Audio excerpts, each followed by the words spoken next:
Besige sportnaweek in die tonnel, gaan kyk wat gebeur Saterdag en Sondag op die sportvelde, internasionaal en ook in Namibië. Groot verskeidenheid, dis die vinnige motors, dit is Saudi-Arabië, MV Welman gesels saam, wat kan in die 5de Grand Prix van die jaar gebeur.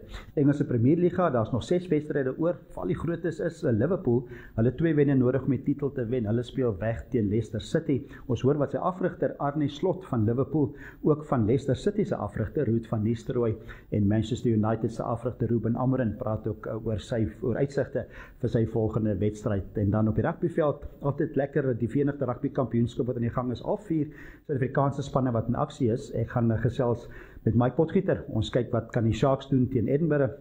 Die Sharks, die Bulls, eerder het 'n moeilike wedstryd teen Munster, dis alles wegwedstryde, dan tuiswedstryde vir die Leeu's, dit is teen Benetton van Italië en dit is in die Kaap, is die Stormers, hulle het 'n tuiswedstryd teen die Ierse span Connacht en ons hoor ook wat sê die afrigter van Munster, dit is altyd interessant om te hoor wat sê die afrigter, hy is bietjie ligtig vir die bulle as ek hom so luister, en dan is daar ook golf, dit sê RBC Heritage toernooi wat plaasvind, ons hoor wat sê Scottie Scheffler, hy is 'n man wat die verdedigende kampioen is by daai toernooi.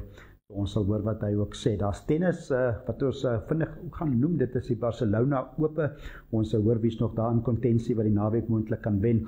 En dan Namibië, is daar ook lekker sport, daar's veral oopwater swem. So skakel in, luister wat so oopwater swem daar alles by Swakopmund is vir alles mense nou vir die vakansie so draaitjie daar ry.